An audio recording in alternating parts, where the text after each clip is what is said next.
Thanks, Mel, and thanks, Alec, for the invitation, and to John for teeing us up so well. I have to say, it's not just me. There's a whole team of us. I just get to stand up here, which is great. Just a bit of background. It's interesting. We talked about conversation. This is delivery. So I've gone hard after conversation and alliteration in the next few slides, and I should have done everything on a D for delivery. So I realised my own mistake, but hopefully you can pass over that. We got a short introduction there. Working for Cenex here and a team of folks that deal with policy and strategy and implementation. We were set up by the government 20 years ago, in fact, next year. And so some of my colleagues have been doing this since, well, really before it was popular and a hot topic. But it's an absolute delight to work with so many familiar faces in the room. Why councils? And why would Alex spend so much of his hard-earned effort making sure that we have local authorities here? Well, any of you that have travelled today or have put your bins out or have done anything else really on your street or in the public realm near to your houses will know that councils are crucial to our day-to-day lives. They represent us. They have themselves fleets and vehicles out on our streets. They manage and oversee the very crowded and competed spaces on our highways. They approve or sometimes decline what happens in your local area and what charge points and other buildings and extensions go up. They manage housing stock, and of course they also oversee traffic and many, many, many, many more things. And hats off to those of you that work in councils. I think you do a phenomenal job. I was reading through something yesterday, very boring, National Audit Office document, wouldn't recommend it, but it said this: local authorities have an essential part to play in decarbonising local transport, social housing and waste because of their powers and responsibilities in this sector. And so councils are central to what we do day to day. They are crucial to sustainable transport. If you look in the Net Zero Build Back Greener document, absolutely front and centre there. Devolved local authority and government play an essential role in meeting national net zero ambitions. What's the picture? It's a charge point. Or if you go to the UK's EV infrastructure charging strategy, straight in the heart of that, critical role in planning and delivering EV infrastructure. But though they are central and though they are then crucial, there is complexity, and I've really gone to town on everything beginning with C here. So you might have things to add, but if it doesn't begin with C, it's not allowed on my side. Yeah, we need capital. There are cash flow challenges. Just talking to a local authority earlier, they said the elephant in the room is they might go bankrupt. The capacity of these organisations has already been referenced today. The capability of the staff, many very capable individuals here, but building up that capability, they've got to manage competition.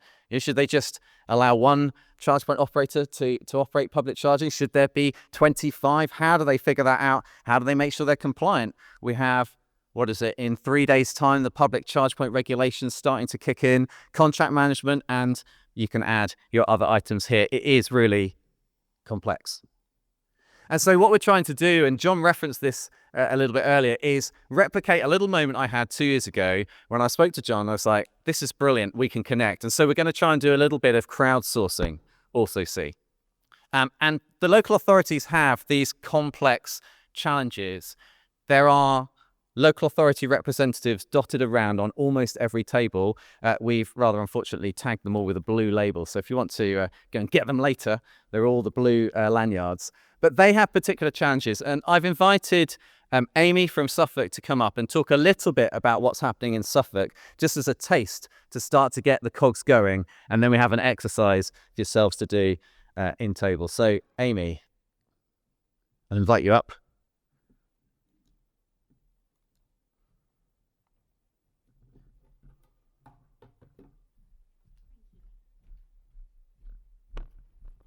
Thank you, Chris, and thank you for inviting me to talk you through in, 5 minutes? Oh my gosh, of everything we're doing in Suffolk as a local authority to decarbonise transport. And I've put on the first slide here our climate emergency plan, which will be refreshed next year. Just to remind us all that local authorities, most of them have declared a climate emergency as far back as 2019, and we're no exception. And the decarbonisation of transport is a key objective of that climate emergency plan. And it's not difficult to see why. Because for Suffolk, road transport accounts for 30% of our emissions.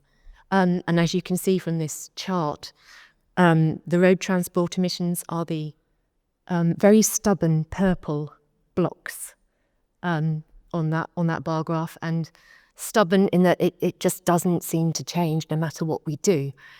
Gains made in one area are negated by sheer volume of traffic joining the roads every year. And of course we do have the port of Felixstowe. Anyone been to Felixstowe apart from Peter who lives there? Yeah, very few people have been to Felixstowe. Busiest port in the UK. That's reflected in the freight traffic on our roads, of course. But electrification is only one part of the picture of decarbonising transport. It's easy to get lost in conversations about electrification and forget the rest of what local authority needs to do. So I thought I'd just draw attention to our local transport plan version 4, which is out for consultation right now, closes on Monday, I believe. And LTP4 is built on the hierarchy of avoid, shift and improve. It's like the transport planners reduce, reuse, recycle mantra, but for transport. And so for us in our LTP4, our actions are pinned around that hierarchy really. Active travel is at the top, and that will come under the shift part of the mantra. Our BSIP, our bus service improvement plan, would also sit under that shift area. And then I mentioned Felixstowe, moving freight off the road and onto the rail. A load transported by rail will generate around a quarter of the emissions of that same load transported on the road. So again, that could make a huge dent in our emissions. And then lastly, the stuff that I'm involved in is the electrification of transport. So it's just one part of that bigger picture, and we've got tons of stuff happening across these 4 broad objectives. So I can only really cherry pick a few things right now. Active travel, first of all. Anyone who works with me knows that I'm obsessed with active travel. As a keen cyclist, I believe bicycles are society's Swiss Army knife. They solve so many different issues. But we have received as an authority £14 million of funding from Active Travel England to implement improvement schemes to make walking and cycling the default choice for shorter journeys.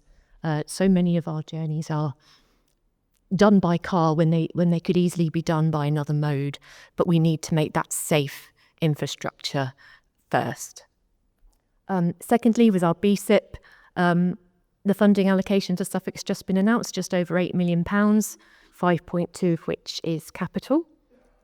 So that's going to see more improvements on corridor routes and more demand responsive routes as well. And we've just been awarded moving traffic enforcement powers so we can give greater priority to bus routes, which is fantastic. And I mentioned freight to rail and working with hauliers to try to get that shifted from the road to the rail. And then there's the stuff that I'm involved in directly, which is the Levi stuff.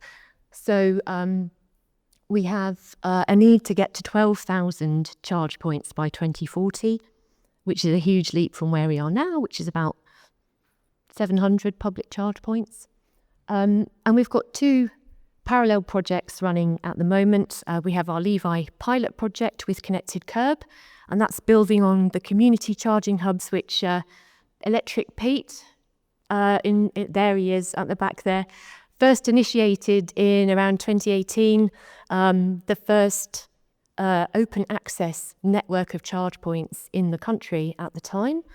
So we're building on that to develop even more locations. And then we have our Levi Capital project in parallel to that, which is going to go to contract award imminently, we hope. And we should see between 4,000 and 6,000 public charging sockets as a result of those two projects in parallel, which takes us a great way towards that target. We're also running a slot channel trial, so very interesting to hear from John earlier that Motability are looking at their own product there. We have 40 participants, and I think at least 3 of them are Motability customers, so perhaps we should have a chat. That is just so full of challenges, I can't even begin to talk to you about it. You need planning permission for a home charger if you don't have off-road parking, which is just so ridiculous, I don't know where to start. And then we have also a pilot of car clubs starting next year too. That's out to procurement now. 18-month pilot, 9 different locations, and that is the baby of Katie. Where's Katie? She's in the... there she is. That's Katie's baby. We're getting really close to evaluations now. I think that's going to be fantastic. Every car club vehicle helps to save another 32 vehicles from hitting the road. And Suffolk is, we haven't got the road real estate for too many more privately owned vehicles. So car clubs is really going to help us. Challenges, and this is my final slide. Where we're at now, I think we might have slightly different challenges to other local authorities, perhaps, given where we are with our projects. But for us in Suffolk, next year we have elections in May. Our political stakeholders are very anxious, I think is probably the word, and keen to not do things that will upset residents. I don't know how to say that diplomatically, but really there's a great sensitivity around deploying active travel schemes, deploying perhaps charge point schemes as well. And so we are preparing ourselves for the detailed resident engagement that we will have to do when we actually have design schemes for streets and the conversations that we'll be having. This year we did 30 community engagement events all around the county, very broad, very, very warm and fuzzy engagement. We were myth-busting about EVs in general. It was all fun. It was all light-hearted. We did get those conversations from residents, genuine, well, slightly paraphrased quotes there. This is an infringement of my human rights. I'm waiting for hydrogen.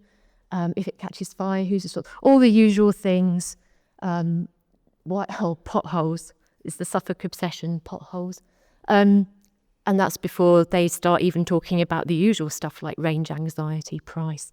But when Mrs. Jones finds out it's going outside her house and she gets in touch with her local MP, which won't be Therese, because she's got replaced. That's nothing against you. You could substitute her for any MP you like. The point is, when our residents start to chew the ears of our more senior political stakeholders, it becomes problematic for us as officers. And we can do all the preparation that we like, and we can do all the briefings that we like, but it doesn't take much for a scheme to get, derailed, no pun intended, because of they are concerned about what's going to happen to their seat in the next election. So that's a huge challenge for us right now and for our comms team. And I think that general misinformation about EVs that we've heard earlier about today, there's a story on the front of the Times, I think, just on the drive up I spotted it, about EV sales slumping, aren't they dreadful, jobs are going to get lost at Ford. There's something every day, and people read it, they believe it, so we're constantly combating it, and it's quite resource intensive stuff. I think my top bullet point is, any of this really going to be enough to avert a climate catastrophe? And I think £14 million for active travel scheme. I mean, to most of our residents, that probably sounds like a lot of money, but it's actually chicken feed compared to what you'd actually need. And you need those bold political decisions to really make impactful schemes. Bus service improvement plan, £8 million. Well, I think I read BSIP 1 and there was 10 times that amount of improvement identified there. So, resources are is it going to be enough? But, I cling to hope that we've got our Levi funding and we can at least do the electrification and make that transition for our residents easier. Sorry, that was probably way over 5 minutes. Okay.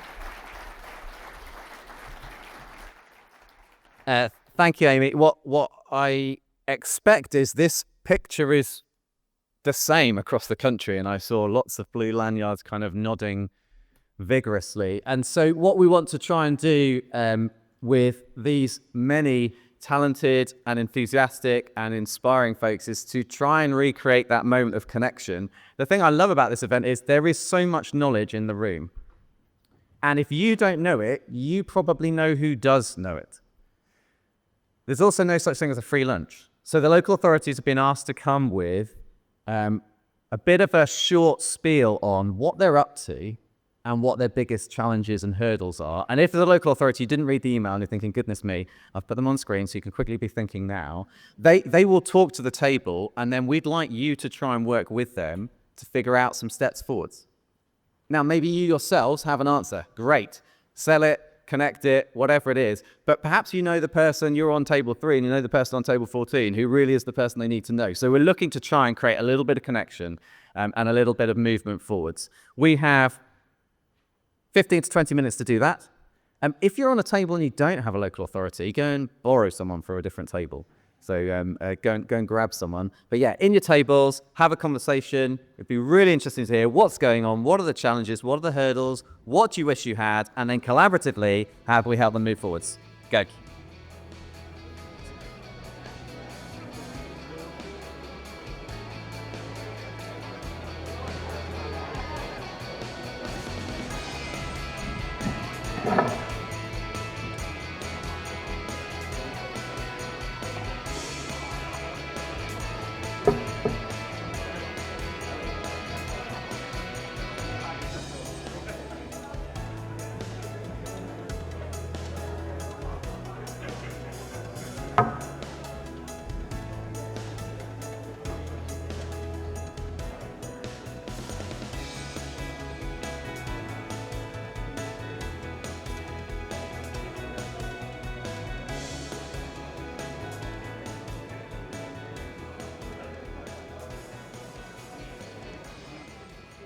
Okay, if you could make that your last sentence or conversation.